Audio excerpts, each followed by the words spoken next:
On Christmas morning, she laughed the loudest. And I realized I wasn't in on the joke. The wrapping paper crinkled like dried leaves as I peeled it back. Red with tiny gold reindeer, the kind Haley always picked out because she said they felt like magic. She handed me the box with that smile. Too big, too bright. Like she was choking on a secret and couldn't hold it in anymore. I looked around the room. The kids were a chaos of ribbons and Legos. The tree sparkled like it was trying too hard. And Brittany, my wife, was curled on the armrest, legs tucked under her like a queen on a throne. A wine glass in hand. 10 a.m. She watched me open it. Not with warmth. With anticipation. Like she already knew the punchline. Inside, a black t-shirt. Cheap cotton. Bold white text. Top one loser. There was a beat of silence and then the laughter came. Haley snorted. My brother barked. Brittany's laugh came last. Sharp. Precise. Like she'd practiced it. Like she had been holding it in for years. I laughed too. Or at least, I made the face. The sound didn't match. My hands didn't move. My jaw did. Funny, I said. It came out like gravel. I felt cold. Even with the fire burning beside us. Even with my son climbing onto my lap, wrapping his sticky fingers around mine. I looked at her. At the woman I promised forever. She didn't look away. She raised her glass. Smiled at me over the rim. A toast, maybe, or a warning. This wasn't a joke. This was something else. The shirt felt like a message. And not just for me. I looked again at the print, the crooked spacing, the way the tag was already frayed. It wasn't new. She'd had this for a while. Planned. Packaged. Delivered with a bow. I kept looking at her, waiting for the laugh to soften, for some flicker of apology in her eyes. But all I saw was satisfaction. The kind that doesn't come from humor. The kind that comes from power. She sipped her wine, gaze steady. And that's when it hit me. I wasn't part of the joke. I was the joke. She said it was a joke. But I started looking not for answers, just for proof I wasn't crazy. I folded the shirt with the same care you give to something sacred. Cotton thin as paper. Letters bold like a slap. Top one loser. I tucked it into the bottom drawer of my desk beneath a mess of forgotten receipts and tangled cords, a burial, not a filing. Not because I wanted to keep it. Because I didn't want to forget how it felt, holding a weapon disguised as a gift and pretending it was funny. That night, she kissed me the way she always had. Right cheek. Quick. Casual. Habitual. But something was wrong with it now. It left a trace like a fingerprint on glass. Not love or residue. When we first met, her kisses stayed. I could feel them for hours. Now they vanished before my skin even registered the touch. I didn't sleep much. The house felt unfamiliar in the dark. Her breathing beside me too even. Like someone pretending to be asleep. Or maybe I was just pretending not to notice. In the morning, I made coffee the way she likes it. Half a sugar. No stir. She always said the swirl at the bottom tasted better. I watched her wrap her fingers around the mug, lift it, sip. That's when I saw it. The ring. On the wrong hand. It was a wedding ring. Our wedding ring. And it was on her right hand like it had moved homes. I stared. She looked down, laughed, the kind of laugh that tries to erase the last 5 seconds. Oh, I must have switched it when I was lotioning the kids, she said. Her voice was too high, too fast. But her blink, that was what did it. Slow. Delayed. Like her body had to wait for her brain to finish building the lie. She kept sipping. Kept smiling. And I kept nodding like I believed her. Later, as she scrolled through her phone on the couch, I caught a glimpse. Not because I was spying. Just looking. That's what I told myself. A photo passed too quickly. A wine glass. The edge of someone's hand. Not mine. There was nothing damning about it. No faces. No text. Just a feeling like recognizing your own house and realizing the furniture's been moved an inch to the left.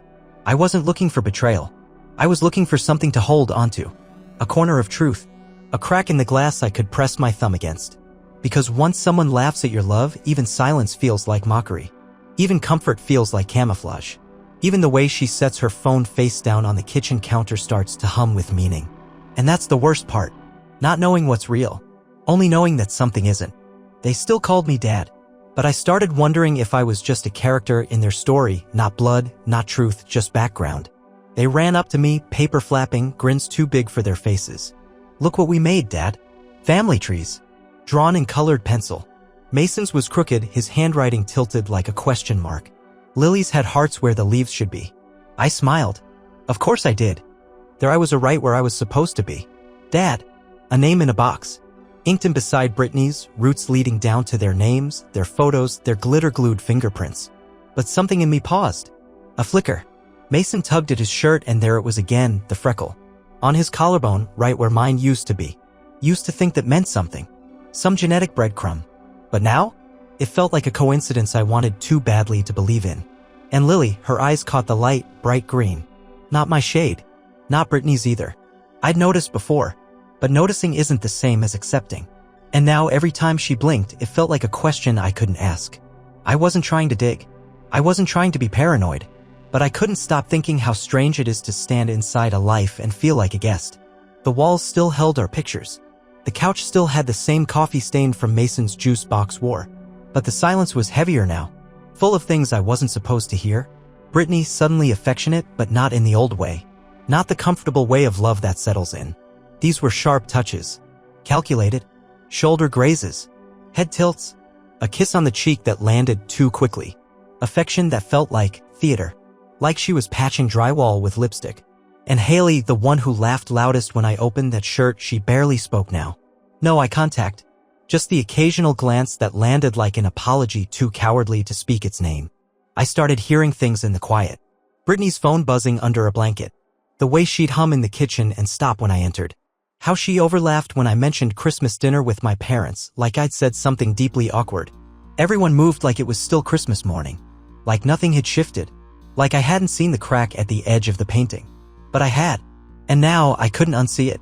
The twins still called me Dad. And maybe I still was. But sometimes I wondered if I was just an extra in their story. A placeholder. The man who stood in the doorway while someone else's echo filled the hall. She left her email open. I didn't snoop. I survived. The water was running. The kind of long, indulgent shower she took when she thought she was alone in the world. I walked past the kitchen, heading nowhere in particular, and there it was, her laptop. Lit. Awake. No password screen. No guilt. Just open. I didn't intend to look. Not really. But the light pulled at me. Like an open door in a dark hallway. Like something left ajar for a reason. We all tell ourselves lies like that. I wasn't looking. It just happened. But the truth was already circling me like a vulture.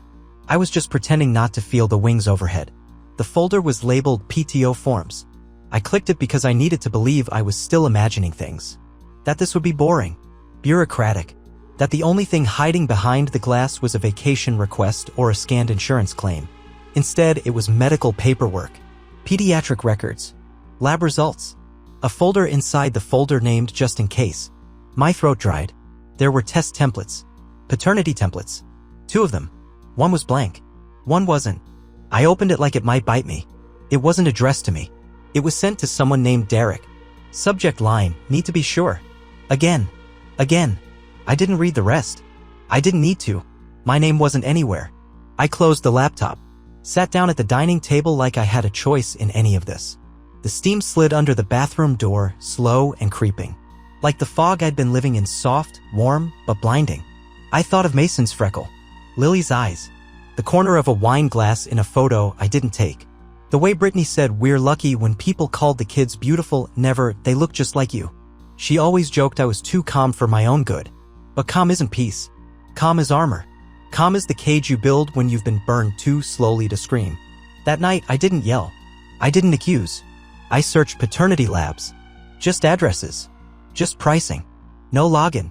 No appointment. Just curiosity. That's what I called it. But it wasn't curiosity. It was grief in its quietest form. Truth doesn't scream. It arrives in white paper, folded twice, with no apology. 3 envelopes. They came in a plain manila sleeve, no return logo, no warning. Just 3 sheets of white, folded twice. I didn't open them right away. I placed them on the kitchen counter beside the fruit bowl and a cold cup of coffee I didn't remember making. They sat there for 2 days. Unmoving. Patient. Like quiet guests at a dinner party waiting to ruin dessert. Brittany noticed them. She asked what they were. I said documents. She nodded too quickly. Didn't ask again? That was answer enough. On the 3rd morning, I woke up before the kids, before the sun even broke the frost on the window panes. The house was still. Hollow. Like it knew something was about to break. I opened them in the same way you press your palm to a closed door during a fire, knowing full well what's on the other side. The words were cold, clean, detached. No biological match. No biological match. No biological match. 3 times. Like a bell tolling in a chapel no one visits anymore. They didn't use my name. Just numbers. Just data. Like they understood this kind of truth shouldn't come with warmth. I sat there, staring at the letters, the space between the lines louder than anything on the page. I didn't cry. I didn't scream. I didn't break things. I made coffee. 1 scoop too many. Water a little too hot. But the ritual calmed my hands. Gave me something to do besides remember. I remembered Mason's fever last winter. How he clung to me like I was air. I remembered the time Lily got gum in her hair, and I cut it out with nail scissors while she cried and said, "Don't make me ugly, Daddy." I remembered the pirate voice she made me do twice every bedtime. Just because she liked the way I said arg. They weren't mine by blood. But I remembered every inch of their lives. Brittany had lied. With her body. With her laughter. With her mouth wrapped around, "I love you," like it meant something. But the kids, they hadn't lied. They had just trusted. I didn't know what I was going to do. Not yet. But I kept the envelopes. Slid them into a file under the sink, behind expired coupons and appliance manuals. Not for revenge. For clarity. Because sometimes the sharpest truths are the ones you already suspected. You just need paper to make the silence official. She asked what was wrong. I said I was just tired. But inside, everything was ash. There's a kind of grief that doesn't sob or scream. It doesn't ask for comfort. It doesn't make a scene. It just calcifies. Slow. Silent. Turning the soft places inside you into stone. That was me. I still packed lunches. Mason liked apple slices, not wedges. Lily needed the crusts cut off. Even if she pretended she was too old for that now. I still did drop-offs. Still waved through the school fence like everything was intact. Still answered Dad? Like I believed the word was mine to hold. But I stopped asking Brittany how her day was. I stopped pretending to care about the shows she streamed or the coworker drama she recounted like it meant something. I stopped trying to win back something I never truly had. She noticed, of course. Said I was being cold. Said I was shutting her out. As if I had been the one with secrets stitched into my skin. As if I had fractured the ground we stood on. Distant, she called me. Distant from what exactly? From the version of her that used to exist? From the marriage she choreographed around omission? I didn't argue. I just nodded the way you nod at thunder. You hear it, but it can't touch you. One night, Haley came over. Said she was dropping off a gift for the twins. A book or puzzle, I don't remember. She looked different. Like someone had turned down her brightness. Pale. Eyes ringed with something that wasn't makeup. She lingered in the doorway. Then said, quietly, "Did Brittany ever mention my husband?" I told her no. I didn't ask why. But I saw it in her face. The tightening at her jaw, the way her lip curled slightly like she was swallowing nausea. She was connecting dots too. Threading her own pieces of the pattern. "I think she's done this before," she whispered, eyes not meeting mine. I didn't respond. There was nothing to say. I just turned my head slightly toward the hallway closet, where an old army duffel sat on the top shelf. Still zipped. Still waiting. I packed it months ago. Before the shirts and the wine and the emails and the lies had all taken shape. Before the tests even. Just a gut instinct back then. A whisper of what might be coming. Funny how we always know long before we know. There's a line you don't cross. And then there's the moment you realize it was crossed months ago. She poured a second glass of wine before noon. No shame. No hesitation. Just the flick of a wrist. The soft clink of glass against granite. She hummed something tuneless as she did it, barefoot in the kitchen, spinning slowly to a song we used to call ours. I watched from the hallway. The kids were outside, squealing over something invisible to adults. Chalk drawings on the pavement. A butterfly. Pretend dragon. Their laughter felt like it belonged in a different home. One that still had a heartbeat. Brittany danced. Hair up, no bra, hips swaying just enough to remind herself she was still wanted by someone. Somewhere. Not by me. Not anymore. And then I saw it. The shirt. Top one loser. She wore it like it was just cotton. Just words. Not a flag planted in the ruins of everything we used to be. She caught me watching and smirked. A test. Or a message.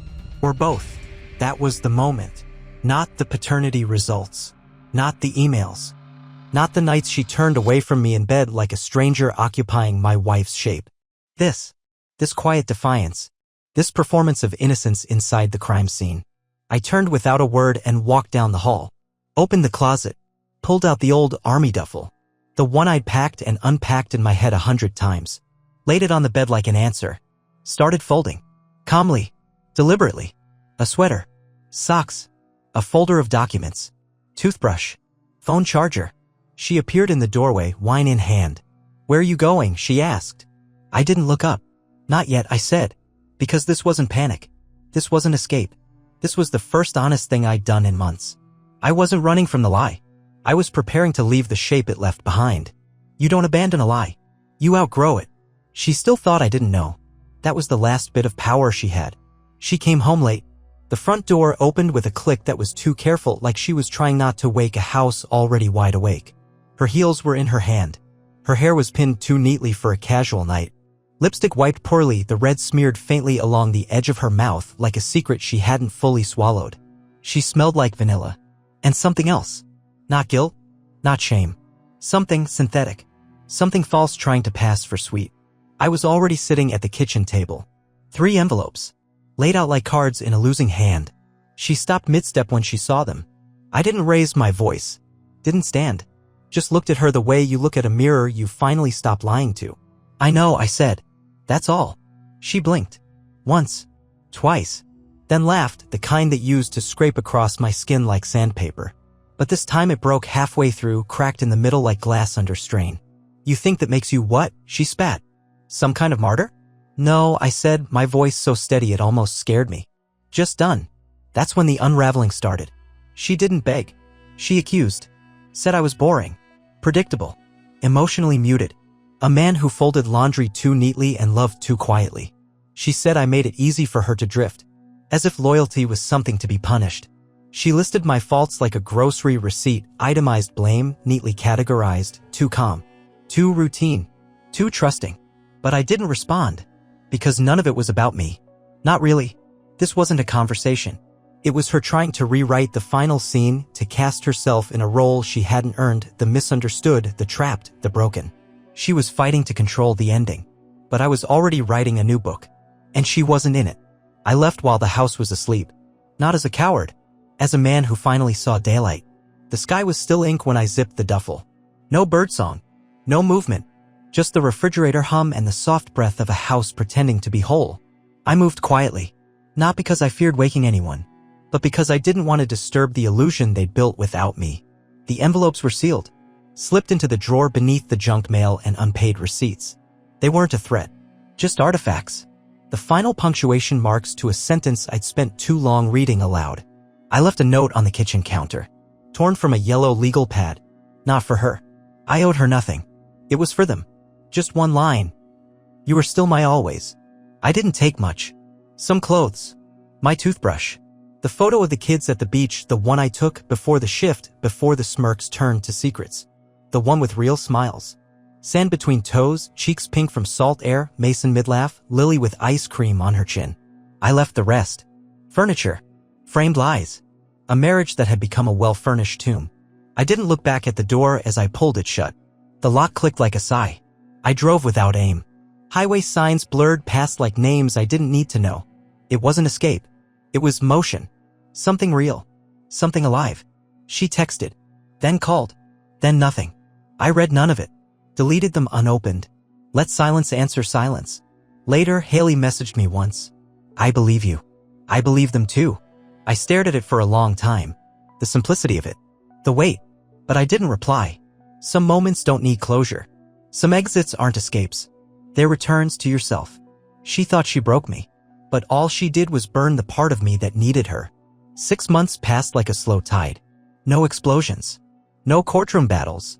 Just the quiet turning of a page. The kids sent drawings. Crayon rockets, lopsided stick figures with big smiles, and Dad scrawled in uneven letters. They still called me Dad. That was all I needed. I rented a small place on the edge of town. A square of calm. Pale walls. A chair that didn't creak. Mornings filled with coffee that didn't go cold from conversations that never started. I filled the silence with music again. Real music. Not the kind you play to drown out regret. No footsteps pacing around unspoken accusations. No laughter sharp enough to bleed. Just peace. I framed the shirt. Top one loser. Hung it in the hallway. Not as a curse. Not as a wound. As a marker. A boundary stone between the man who smiled through humiliation. On Christmas morning, she laughed the loudest. And I realized I wasn't in on the joke. The wrapping paper crinkled like dried leaves as I peeled it back. Red with tiny gold reindeer, the kind Haley always picked out because she said they felt like magic. She handed me the box with that smile. Too big, too bright. Like she was choking on a secret and couldn't hold it in anymore. I looked around the room. The kids were a chaos of ribbons and Legos. The tree sparkled like it was trying too hard. And Brittany, my wife, was curled on the armrest, legs tucked under her like a queen on a throne. A wine glass in hand. 10 a.m. She watched me open it. Not with warmth. With anticipation. Like she already knew the punchline. Inside, a black t-shirt. Cheap cotton. Bold white text. Top one loser. There was a beat of silence and then the laughter came. Haley snorted.